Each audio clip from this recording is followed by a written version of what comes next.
한 미국 여성이 무작위로 다트를 던져 여행지를 선택했는데 그 결과 두 나라, 한국과 중국으로 떠나게 되었다고 합니다.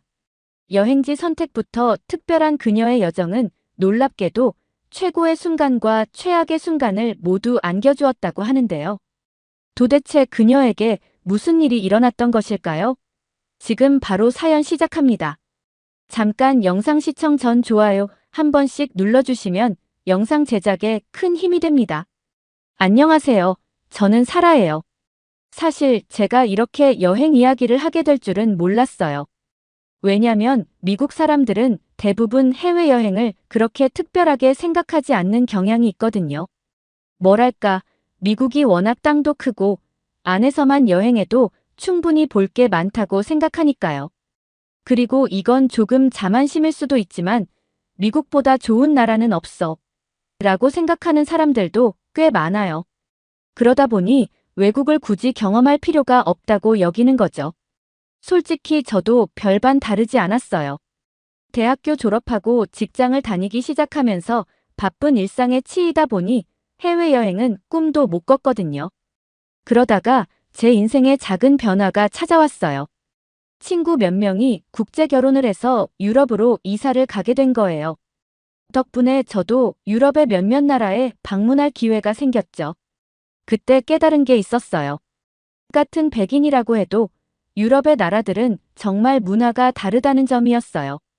언어도 다르고 음식도 다르고 심지어 사람들의 사고방식도 미국과는 너무나 달랐어요. 그걸 경험하고 나니까 이렇게 넓은 세상에 내가 모르는 문화가 너무 많구나 싶더라고요. 미국 말고 다른 문화도 꼭 경험해봐야겠다. 는 생각이 그때 처음으로 들었어요. 저는 뉴욕에 살고 있는 평범한 직장인으로서 매일 아침 똑같은 지하철을 타고 반복되는 출근길, 끝없이 쏟아지는 업무 속에서 문득 이런 생각이 들었어요. 이러려고 사는 건 아니잖아. 내 인생에 뭔가 색다른 변화가 필요해. 그래서 마음먹었어요. 이번엔 혼자서 제대로 된 해외여행을 해보자고요. 그런데 솔직히 말하면 혼자 여행한다는 건 좀 무섭기도 했어요. 누구에게 의지할 수도 없고 전부 혼자 책임져야 하니까요. 하지만 그런 두려움보다도 새로운 모험에 대한 설렘이 더 컸어요. 내 안에 뭔가가 외치고 있었죠. 지금이 아니면 언제 해볼 수 있겠어? 그리고 제가 여행지를 정하는 방법은 조금 특별했어요. 여러분도 아시다시피 저는 다트를 던져서 결정했거든요. 그 순간의 긴장감이란 제가 다트를 던질 때마다 내 다트가 어디로 향할까? 라는 기대감과 약간의 두려움이 섞였죠. 결과는 첫 번째 다트는 한국, 그리고 두 번째 다트는 중국에 꽂혔어요. 솔직히 이 두 나라 모두 제가 전혀 가본 적도 없고 깊게 생각해 본 적도 없는 곳이었어요. 그래서 더 흥미진진했죠. 도대체 이 두 나라는 어떤 모습일까? 라는 생각에 하루하루가 설렜어요. 하지만 주변 사람들은 걱정을 정말 많이 했어요. 혼자 가는 건 위험하지 않겠어? 라는 말을 한두 번 들은 게 아니었죠. 특히 아시아로 간다고 하니 걱정은 더 커졌어요. 아시아는 유럽보다 더 힘들걸? 영어가 잘 안 통해서 여행하기 어려울 거야. 라는 말을 들을 때마다 저도 조금 망설이긴 했지만 그래도 아시아 문화를 꼭 한번 경험해보고 싶었어요. 사실 저는 아시아에 대해 아는 게 많지 않았어요. 그래서 정보를 찾아볼 때 유튜브를 많이 참고했어요. 중국의 화려한 음식 영상들은 정말 눈을 뗄 수 없었어요.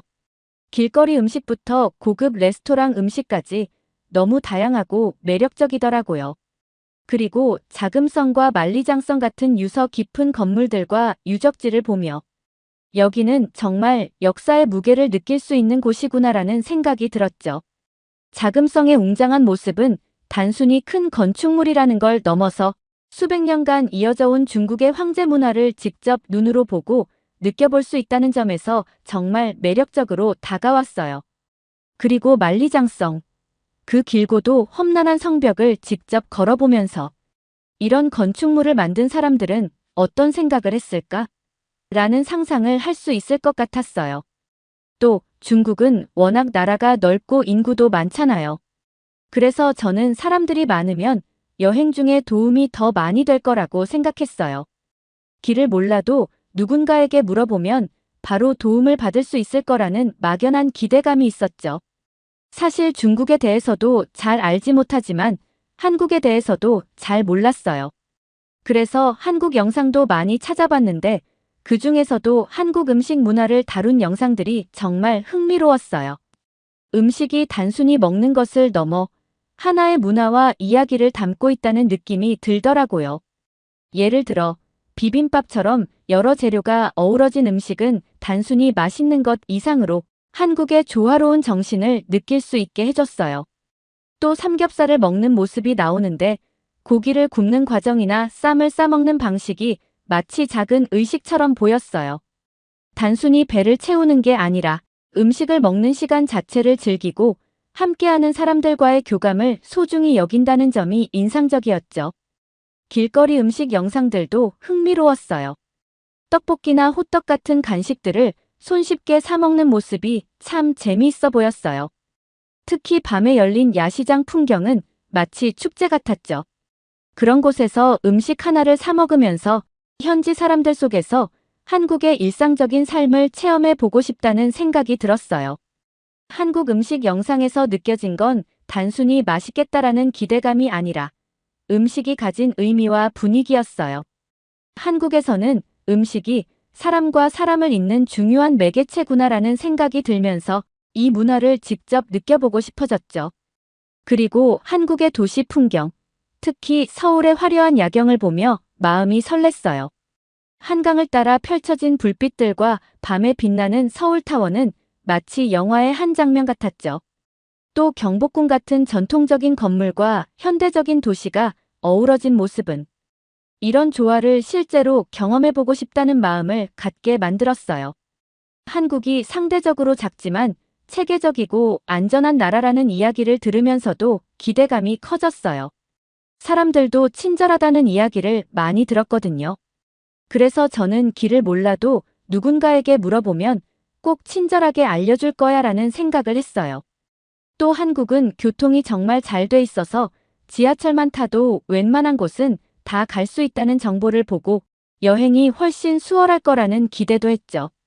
이 모든 걸 생각하니 한국이라는 나라는 그저 여행하기 편한 곳이 아니라 정말 특별하고 독특한 문화를 가진 나라라는 느낌이 들었어요. 휴가가 시작되자마자 저는 한국으로 먼저 떠났어요. 사실 여행 일정을 짜면서 고민을 좀 했는데 한국은 비교적 짧게, 반면 중국은 조금 더 길게 잡기로 했죠. 이유는 간단했어요. 한국은 땅덩어리가 작으니까 적은 시간에도 충분히 돌아볼 수 있을 거라고 생각했거든요. 반면에 중국은 워낙 나라가 크고 다양한 지역들이 많잖아요. 그래서 중국에서는 더 즐길 것들이 많겠지라는 생각이 들었어요. 예를 들어 북쪽 베이징에서는 자금성과 만리장성을 보고 남쪽에서는 전통 마을이나 자연 풍경을 감상할 수도 있을 테니까요. 한 나라 안에서도 완전히 다른 분위기를 느낄 수 있을 거라는 기대감이 있었죠.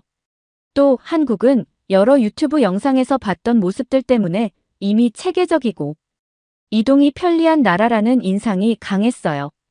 그러다 보니 짧은 일정으로도 충분히 알차게 즐길 수 있을 거라는 확신이 있었죠. 지하철을 타고 서울의 명소들을 편하게 다니고 음식도 쉽게 접할 수 있을 것 같았거든요. 중국은 반대로 워낙 광활한 땅에 다양한 매력이 숨어 있을 것 같아서 시간을 더 많이 할애하고 싶었어요. 도시마다 분위기가 다르고 지역마다 독특한 전통이 있을 테니 한 곳만 보고 떠나기엔 아쉬울 거라고 생각했죠. 그렇게 저는 여행의 첫 번째 목적지인 한국으로 오게 되었어요. 그리고 한국에서의 첫인상은 정말 놀라움의 연속이었답니다. 우선 공항 시스템이 정말 대단했어요. 인천공항에 도착했을 때 가장 먼저 눈에 띈 건 안내판이었어요.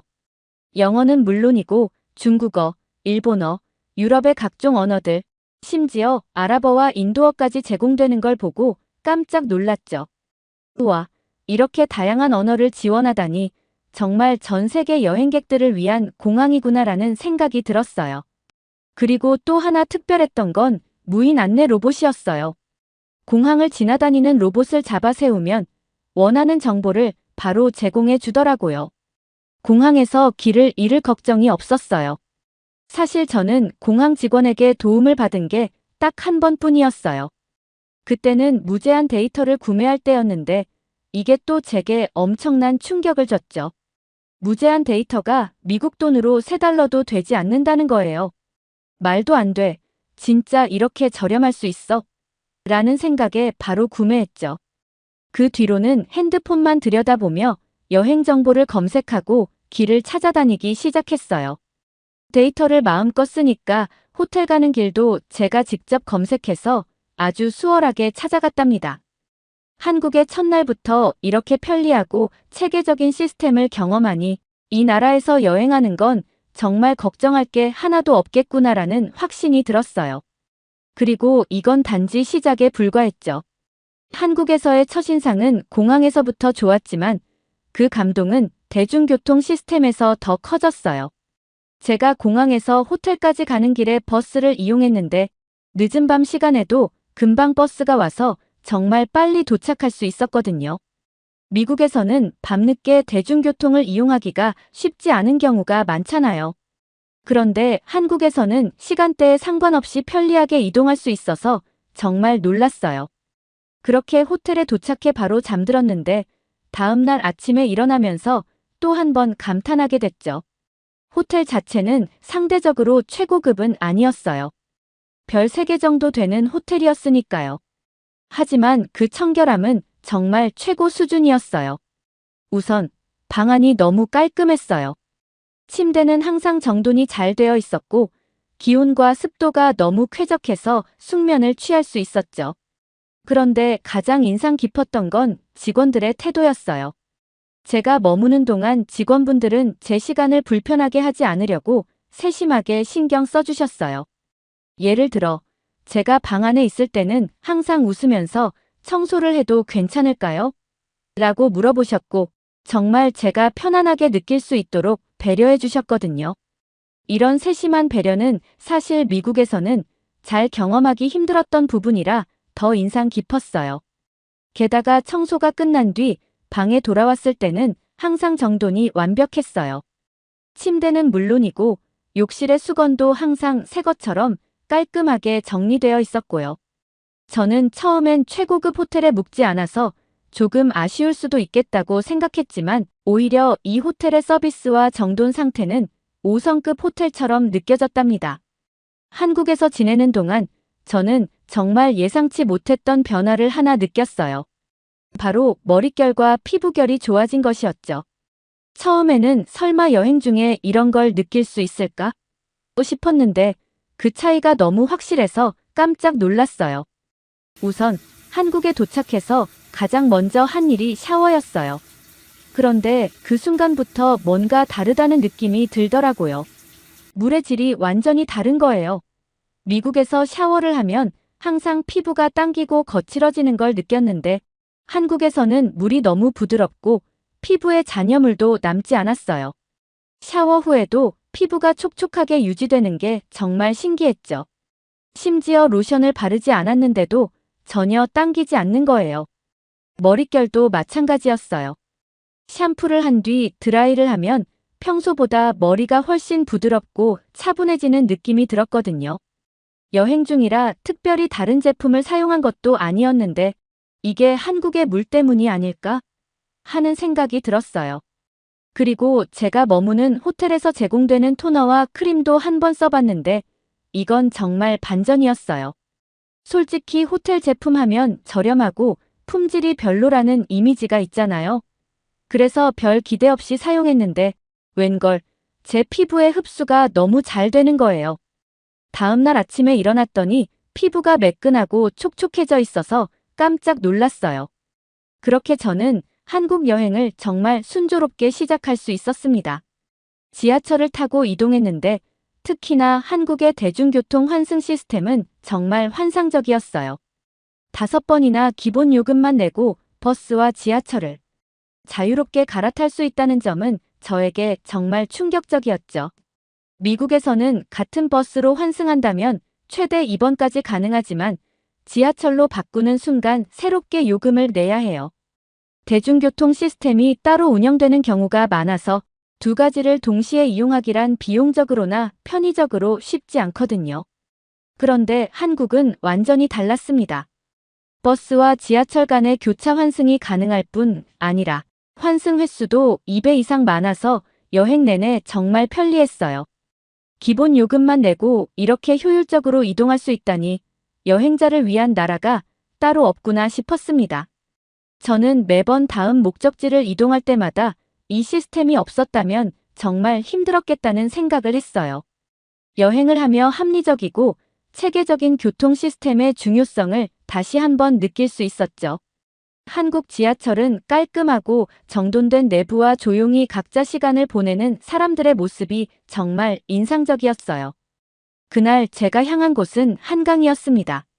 강바람이 시원하게 불어오는 산책로를 걸으며 멀리 보이는 빌딩 불빛들이 반짝이는 모습에 넋을 잃고 말았죠. 편의점에서 치킨과 맥주를 사서 한강변에 앉아 먹으며 그 분위기를 온전히 즐겼습니다. 그 순간만큼은 정말 영화 속 한 장면처럼 느껴졌어요. 다음 날에는 경복궁을 방문했는데 입구에 들어서는 순간 그 고즈넉한 분위기와 웅장한 건축물에 압도되었습니다. 가이드 투어를 신청해서 한국의 역사와 조선시대에 대한 이야기를 들었는데 그 당시 왕과 왕비의 생활상과 건물 하나하나에 담긴 의미가 너무 흥미롭더라고요. 경복궁을 둘러본 뒤에는 북촌한옥마을로 이동했는데 골목골목마다 아기자기한 전통 가옥들이 줄지어 있는 모습이 정말 인상적이었어요. 전통 찻집에 들러 따뜻한 유자차를 마시며 잠시 휴식을 취한 것도 정말 기억에 남습니다. 저녁에는 홍대를 방문했는데 그곳은 젊음의 에너지로 가득 차 있었습니다.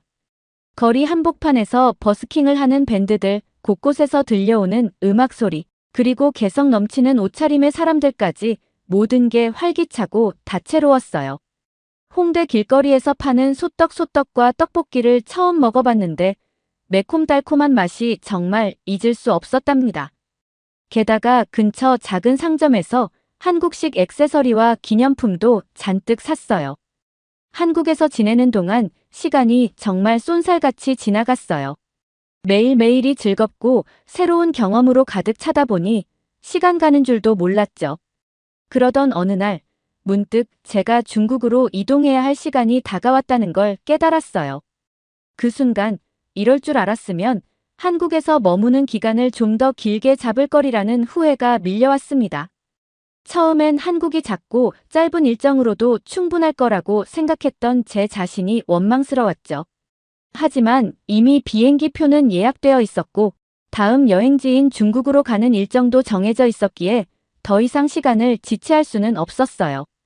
아쉬운 마음을 뒤로하고 저는 다음 목적지로 향할 준비를 했습니다. 그나마 위로가 되었던 건 중국이 한국보다 훨씬 크고 더 많은 것을 볼 수 있는 나라일 거라는 기대감이 있었기 때문이에요. 한국이 이렇게 멋진 곳이라면 중국은 그보다 더 대단한 나라일지도 몰라 라는 설렘을 품고 중국행 비행기에 올라탔답니다. 한국에서의 잊을 수 없는 순간들을 떠올리며 다음 여정에서는 또 어떤 경험들이 기다리고 있을지 기대에 부풀었죠. 그렇지만 중국 공항에 처음 내린 순간부터 저는 정말 큰 충격을 받았습니다.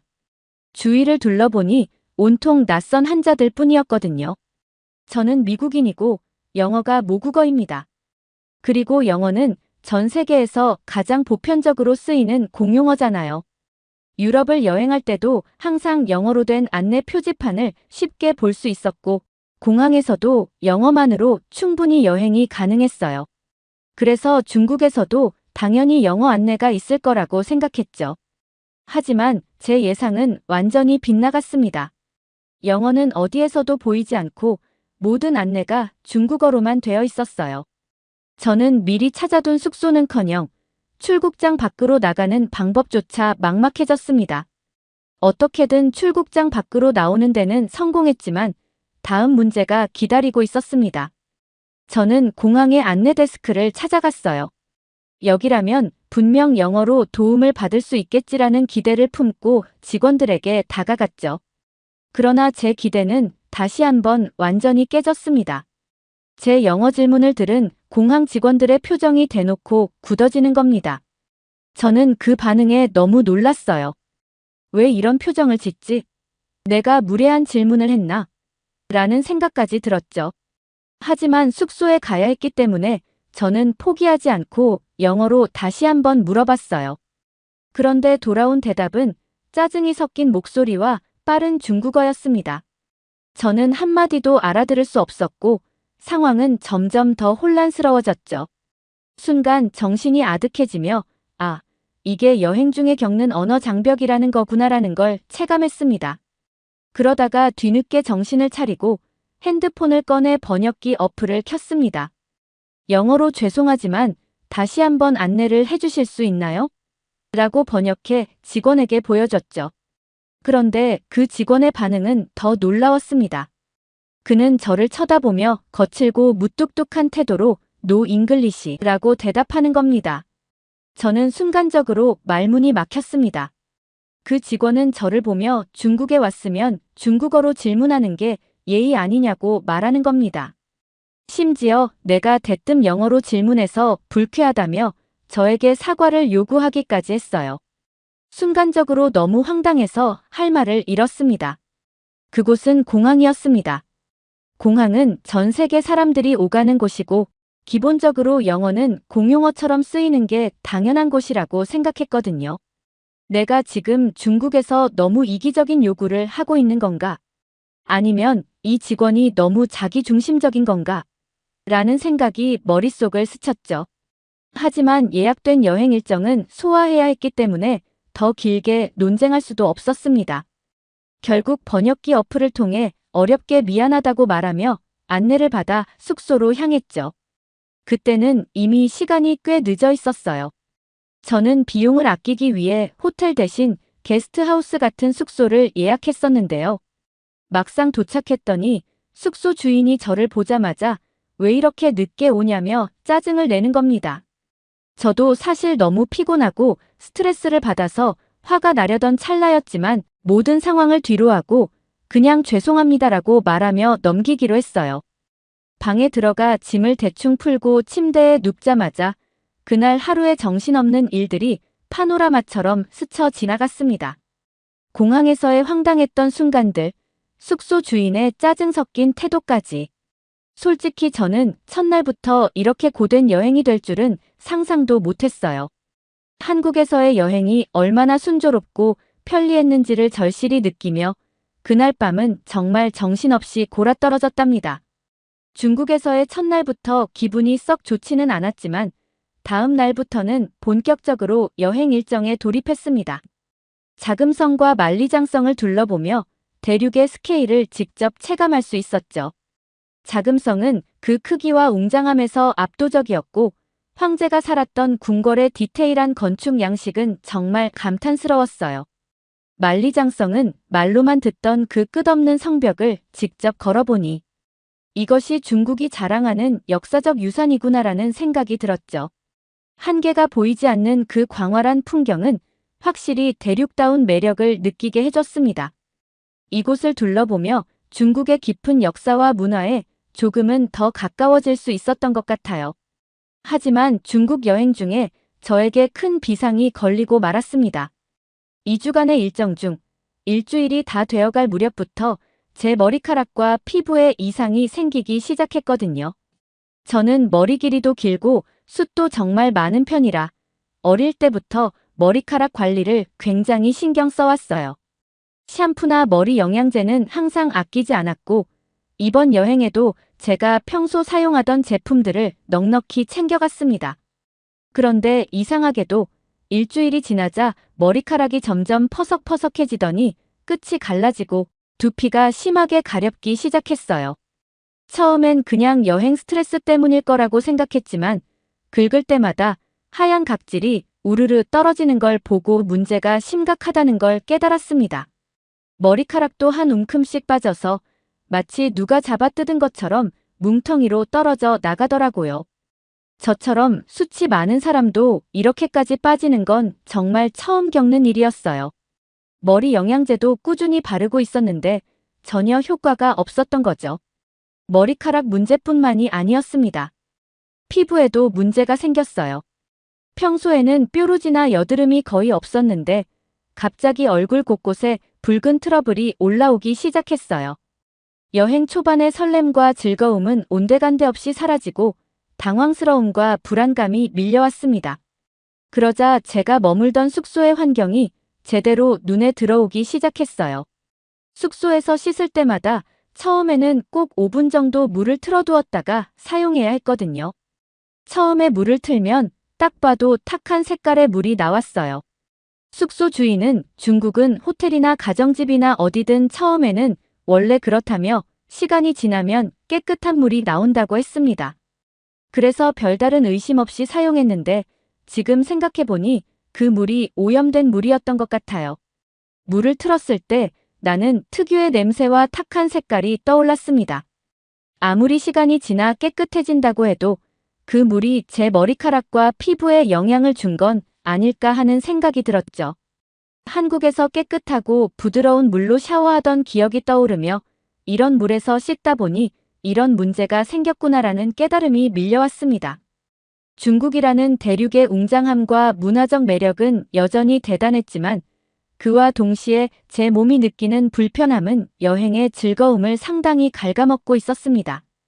그리고 시간이 이틀 더 지나자 상황은 더욱 심각해졌습니다.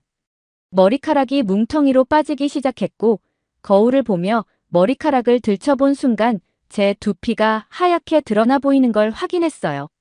마치 탈모 환자처럼 보일 정도였죠. 그제야 저는 이 상태로 여행을 더 이어가는 건 무리라고 판단했습니다. 저는 결국 중국 여행을 중단하기로 결정했어요. 여행 계획은 2주였지만 겨우 10일 만에 끝내야 했죠. 이런 결정을 내리는 게 쉽지 않았지만 제 몸 상태를 생각하면 더 이상 선택의 여지가 없었습니다. 모든 걸 뒤로하고 급히 미국으로 돌아갈 수 있는 항공편을 알아보기 시작했어요. 공항으로 가는 길, 제 마음속엔 복잡한 감정들이 교차했습니다. 중국이라는 나라의 문화와 역사를 경험하며 좋은 점도 많았지만 그 모든 감상이 제 몸 상태와 환경의 불편함 때문에 퇴색되고 말았죠. 저는 빨리 익숙한 환경으로 돌아가 건강을 회복하고 싶다는 생각뿐이었습니다. 여행 중간에 이렇게 돌아가야 한다는 사실이 아쉬웠지만 그 이상으로 저를 불안하게 했던 건 제 몸 상태의 악화였어요. 결국 저는 그렇게 10일 만에 중국 여행을 마무리 짓고 미국행 비행기에 오르게 되었습니다. 미국행 비행기에 오르자마자 저는 자연스럽게 이번 여행에서 방문했던 두 나라, 한국과 중국을 비교하게 되었습니다. 머릿속에 떠오르는 건 한국에서의 기억뿐이었어요. 솔직히 말해서 한국에서 보냈던 시간은 정말 완벽에 가까웠습니다. 모든 것이 깔끔하고 체계적이었고 사람들은 친절하고 따뜻했죠. 처음 한국에 도착했을 때 느꼈던 공항의 편리함부터 대중교통, 깨끗한 물, 그리고 정갈했던 호텔까지 모든 것이 너무 좋았습니다. 심지어 피부와 머리카락이 좋아지는 걸 느낄 정도로 환경도 제 몸에 잘 맞았던 것 같아요. 반면 중국에서의 경험은 그렇게 긍정적이지 못했습니다. 분명 자금성과 만리장성 같은 웅장한 유적지들은 대단했지만 전반적인 여행 환경은 저를 점점 지치게 했어요. 특히 물의 질과 숙소의 불편함, 그리고 언어 장벽과 사람들의 태도는 여행 내내 저를 힘들게 했습니다. 그런 환경에서 제 머리카락과 피부가 점점 나빠지는 걸 느낄 때마다 자연스럽게 한국이 떠올랐죠. 한국에서의 깨끗하고 편안했던 생활이 얼마나 소중한 경험이었는지 새삼 깨닫게 되었습니다. 비행기 창밖을 바라보며 저는 문득 이런 생각이 들었습니다. 어쩌면 한국이 미국보다 더 좋은 곳일지도 몰라. 한국에서 느꼈던 체계적이고 편리한 시스템, 사람들의 따뜻한 배려심, 그리고 독특한 문화는 정말 미국에서도 쉽게 느낄 수 없는 것들이었거든요. 이번 여행에서 한국에 머문 기간이 너무 짧았다는 사실이 너무 아쉽게 느껴졌습니다. 만약 다시 여행을 간다면 꼭 더 긴 일정으로 한국에 머물며 더 많은 곳을 보고 더 많은 경험을 하고 싶다는 결심이 들었습니다. 한국에서의 기억이 이렇게 간절한 걸 보면 제게 한국은 단순한 여행지가 아니라 마음속에 특별히 자리 잡은 곳이 된 것 같아요. 오늘의 사연, 여러분은 어떻게 들으셨나요? 미국인 사라 씨의 한국과 중국 여행 이야기는 단순한 관광 후기 이상으로 많은 생각을 하게 만드는 이야기였던 것 같습니다. 오늘의 사연이 좋으셨다면 구독과 좋아요를 눌러주세요. 여러분의 구독과 좋아요는 영상 제작에 큰 힘이 됩니다. 끝까지 시청해주셔서 감사합니다. 더욱더 감명 깊은 사연으로 찾아뵙겠습니다.